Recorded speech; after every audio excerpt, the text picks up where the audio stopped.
ఈ సభ ఏర్పాట్లను పరిశీలించడానికి రావడం జరిగింది. మరి జీవన్ రెడ్డి గారి చేరిక ముఖ్యంగా కరీంనగర్ జిల్లాకు ఉత్తర తెలంగాణలో బీఆర్ఎస్ పార్టీకి ఎంతో బలాన్ని ఇస్తుంది.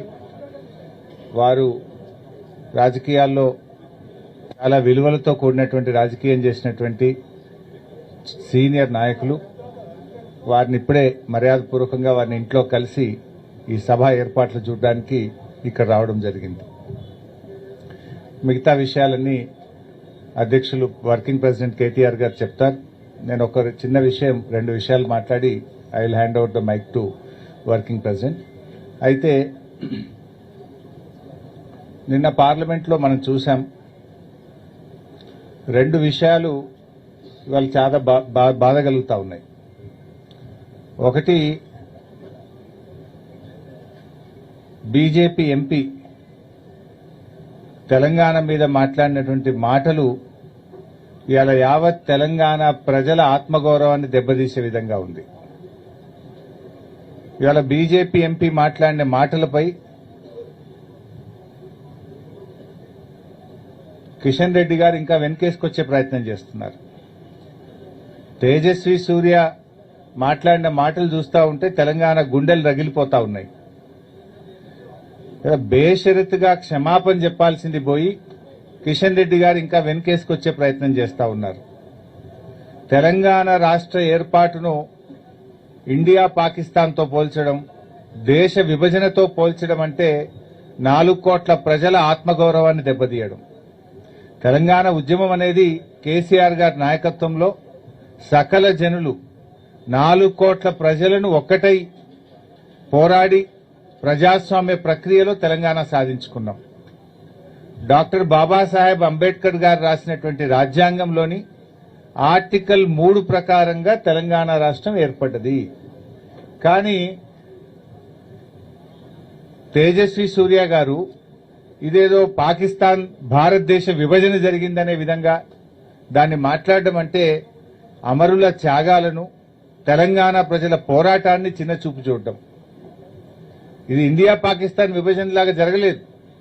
రాజ్యాంగంలోని ఆర్టికల్ 3 ద్వారా ప్రజాస్వామ్య పద్ధతుల్లో లోక్సభలో, రాజ్యసభలో బిల్లు పాస్ అయి రాష్ట్రపతి సంతకంతో గెజిట్ నోటిఫికేషన్ ద్వారా ఈరోజు తెలంగాణ రాష్ట్రం ఏర్పడ్డది. అంటే కనీస అవగాహన లేకుండా తెలంగాణ మీద విషం జిమ్మేటువంటి ప్రయత్నం, తెలంగాణ ఉద్యమం మీద, తెలంగాణ ప్రజల మీద, తెలంగాణ రాష్ట్రం మీద ఒక విషం జిమ్మేటువంటి ప్రయత్నం చేస్తా ఉన్నారు. ఒక ఎంపీ తప్పు మాట్లాడితే వెంటనే ఆ పార్టీ నాయకత్వం గాని, రాష్ట్ర నాయకత్వం గాని నువ్వు తప్పు మాట్లాడినావని బేషరతుగా క్షమాపణ చెప్పించాలి. కానీ అది చేయకుండా ఇంకా వెనుకేసుకొచ్చేటువంటి ప్రయత్నం చేస్తా ఉన్నారు. ఒకటి మాత్రం స్పష్టంగా కనబడ్డది, నిజంగా బీఆర్ఎస్ ఎంపీలు లోక్సభలో లేని లోటు మాత్రం నిన్న కనబడ్డది. బీఆర్ఎస్ ఎంపీలే ఉండి ఉంటే అప్పుడే ఆన్ ద స్పాట్ తేజస్వి సూర్యకు ధీటైనటువంటి సమాధానం మరి తెలంగాణ బిడ్డల తరఫున బీఆర్ఎస్ చెప్పుండేది. ఇవాళ 8 మంది కాంగ్రెస్ ఎంపీలు ఉన్నా, 8 మంది బీజేపీలు ఎంపీలు ఉన్నా తెలంగాణ రాష్ట్రానికి ప్రజలకు అవమానం జరుగుతుంటే పెదవులు మూసుకొని కూర్చున్నారు. మనం చూసిన మొన్ననే రాజ్యసభలో బీఆర్ఎస్ ఎంపీలు ఉన్నారు 3. కాళేశ్వరం ప్రాజెక్టు మీద కేంద్ర మంత్రి, జలవనరుల మంత్రి అడగోలుగా మాట్లాడిండు. అవాకులు చెవాకులు పేలితే మన ఎంపీ సురేష్ రెడ్డి గారు, మన బీఆర్ఎస్ ఎంపీ వడ్డిరాజు రవిచంద్ర గారు ధీటైనటువంటి సమాధానం చెప్పింది. కేంద్ర మంత్రి నోరు మూపించేటువంటి విధంగా కాళేశ్వరం ప్రాజెక్టు తెలంగాణకు వరప్రదాయని, నువ్వు పిచ్చి పిచ్చి మాటలు అవగాహన లేకుండా మాట్లాడుతున్నావని అదే సభలో ఉన్న బీఆర్ఎస్ ఎంపీలు స్పీకర్ గారిని కలిసి ఒప్పించి టైం తీసుకొని రికార్డు సరిచేసిండ్రు. కేంద్ర మంత్రికి ధీటైన సమాధానం చెప్పిండ్రు. అదేమో ఒక ప్రాజెక్టుకు సంబంధించింది.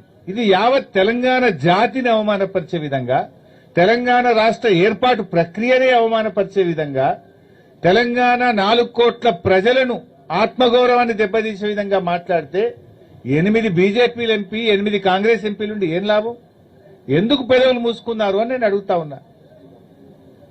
అంటే దిష్టి బొమ్మల్లాగా కూర్చున్నారు మీరు. అంటే మీకు తెలంగాణ బాధ్యత లేదా? నిజంగా రాజ్యసభలో బీఆర్ఎస్ ఎంపీలు ఉంటే తిప్పికొట్టిండ్రు. ఇవాళ లోక్సభలో బీఆర్ఎస్ ఎంపీలే ఉండుంటే తేజస్వి సూర్యకు మూతి బగిలే విధంగా సమాధానం చెప్పుండేవాళ్ళు.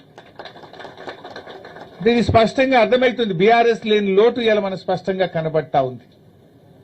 ఇప్పటికైనా నేను బీజేపీని ఒకటే డిమాండ్ చేస్తా ఉన్నా, బేషరతుగా తేజస్వి వ్యాఖ్యల మీద క్షమాపణ చెప్పండి తెలంగాణ ప్రజానికానికి. లేదంటే బీఆర్ఎస్ పార్టీ దీని విషయంలో ఊరుకోదు. బీజేపీ కూడా ఆలోచించుకోవాలి. తెలంగాణ ఆత్మగౌరవాన్ని దెబ్బతీసిన పార్టీగా, తెలంగాణ ప్రజల మనోభావాల్ని గాయపరిచిన పార్టీగా మీరు నిలబడాల్సి వస్తుంది. ప్రజలు మీకు తగిన గుణపాఠం చెప్తారు. తప్పు జరిగినప్పుడు క్షమాపణ చెప్పాలి కానీ ఇంకా వెనకేసుకొచ్చుకుంటూ కిషన్ రెడ్డి గారికి తగదని కూడా నేను ఈ సందర్భంగా తెలియజేస్తా ఉన్నా. రేవంత్ రెడ్డి గారిని కూడా చూసాం. ఇవాళ బడే బై చోటే బైల బంధం ఇవాళ మళ్ళొకసారి బయటపడ్డది ఢిల్లీలో.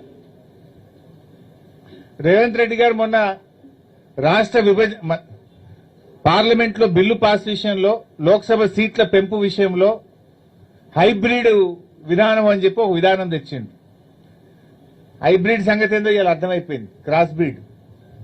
జనరల్ గా హైబ్రిడ్ మక్క అంటే ఏందన్నట్టు క్రాస్ బ్రీడే కదా. క్రాస్ బ్రీడ్ చేస్తే హైబ్రిడ్ మక్క వస్తుంది, విత్తనం ఏదైనా. ఈ హైబ్రిడ్ సంగతి అంటే క్రాస్ బ్రీడ్ అని అర్థమవుతుంది. రేవంత్ రెడ్డి నిన్ననేమో పార్లమెంట్ లో బీజేపీ కాంగ్రెస్ లు కొట్లాడుకున్నట్టు చూసినాం మనం. మహిళా బిల్లు విషయంలో ఇద్దరు కలిసి మహిళలకు తీరని ద్రోహం చేసిండ్రు. ఇలా బీజేపీ నిజంగా మహిళలకు రిజర్వేషన్ ఇవ్వడమే బీజేపీ లక్ష్యం అయి ఉంటే మీరు రీఆర్గనైజేషన్ ఎందుకు మహిళా బిల్లుతోని ముడిపెట్టినరు? అవసరం లేదు కదా. మహిళా రిజర్వేషన్ నిజాయితీగా మీరు చేయాలనుకుంటే కాన్స్టిట్యూషనల్ అమెండ్మెంట్, రాజ్యాంగ సవరణతో ఉన్నటువంటి మీ డీలిమిటేషన్ ప్రక్రియను ఎందుకు దానికి లింక్ చేసినారు? మీకు తెలుసు, మీకు 2/3 మెజార్టీ లేదని బీజేపీకి తెలుసు. మరి డీలిమిటేషన్ బిల్లు పాస్ కావాలంటే 2/3 మెజారిటీ ఉంటేనే పార్లమెంట్ లో బిల్లు పాస్ అవుతుంది. లోక్సభలో బీజేపీకి 2/3 మెజారిటీ లేదని బీజేపీకి స్పష్టంగా తెలుసు. 2/3 కావలసినటువంటి ఆల్మోస్ట్ 68 సీట్లు బీజేపీకి తక్కువగా ఉన్నాయి. మరి తెలిసి బీజేపీ ఎందుకు పెట్టింది అంటే రాజకీయంగా పెట్టింది. బీజేపీకి చిత్తశుద్ధి లేదు. మహిళా రిజర్వేషన్ తెచ్చే విషయంలో బీజేపీకి చిత్తశుద్ధి ఉండుంటే డీలిమిటేషన్ ప్రక్రియకు మహిళా బిల్లుకు ముడిపెట్టకూడదు. మీరు ముడిపెట్టినారంటేనే మీకు నిజంగా బిల్లు పాస్ అవ్వడం, మహిళలకు రిజర్వేషన్ రావడం విషయంలో బీజేపీకి చిత్తశుద్ధి లేదు అనేటువంటి విషయం అర్థమవుతా ఉంది. మీకు 2/3 లేదని తెలుసు కదా. ఇలా కాంగ్రెస్ పార్టీ కూడా దాగుడు మూతలాడుతూ ఇవాళ మహిళల విషయంలో రెండు పార్టీలు దొందే. కాంగ్రెస్ బీజేపీలు ఇద్దరు కలిసి ఈ దేశ మహిళలకు ఇవాళ తీరని అన్యాయం చేసిండ్రు. మహిళా బిల్లు విషయంలో రెండు రాజకీయ పార్టీలు కలిసి నాటకాలు ఆడుతా ఉన్నాయి. ఈరోజు ఇవాళ రేవంత్ రెడ్డి గారు కేంద్ర మంత్రి శ్రీనివాస్ వర్మ ఇంటికి టిఫిన్కి పోయింది, బ్రేక్ఫాస్ట్. ఒకవైపు ఏం జరుగుతుంది? బీజేపీ ఏమో మహిళా బిల్లుకు కాంగ్రెస్ మద్దతు ఇయ్యలేదు, కాంగ్రెస్ నాయకుల ఇండ్లు ముట్టడించండి అని బీజేపీ పిలుపునిస్తుంది. రేవంత్ రెడ్డి ఏమో ఆ కేంద్ర మంత్రి ఇంటికి టిఫిన్కి పోతాడు పొద్దుగాల. అంటే ఏం నాటకాలు ఆడుతున్నారు మీరు? ఇదే కేంద్ర ప్రభుత్వం కాంగ్రెస్ ఎంపీలో ఇల్లు ముట్టడి అంటది, అదే కేంద్ర మంత్రి ఇంటికి రేవంత్ రెడ్డి భోజనానికి పోతాడు. అంటే నీ హైబ్రిడ్ సిద్ధాంతం ఇదేనా? ఇక నీ క్రాస్ బ్రీడ్ సిద్ధాంతం ఇదేనా? నాకైతే ఆ రాహుల్ గాంధీకి సోనియా గాంధీ గారికి అర్థమవుతుందో లేదో నాకు అర్థమైతలేదు. ఈ క్రాస్ బ్రీడ్ సిద్ధాంతంతో ఈ రేవంత్ రెడ్డి చేసే ఈ హైబ్రిడ్ పనులతో కాంగ్రెస్ పార్టీ బతికి బట్టగట్టదా? కాంగ్రెస్ సిద్ధాంతం నిలుస్తుందా? అసలు ఆయన చెప్తున్నది ఏంది? ఇవాళ పొద్దున ఏడిపోయినావు నువ్వు. ఇవాళ దేశమంతా కాంగ్రెస్ నాయకుల ఇల్లు బీజేపీ వాళ్ళు ముట్టడిస్తుండ్రు, నువ్వేమో కేంద్ర మంత్రి ఇంటికి టిఫిన్కి పోతున్నావు.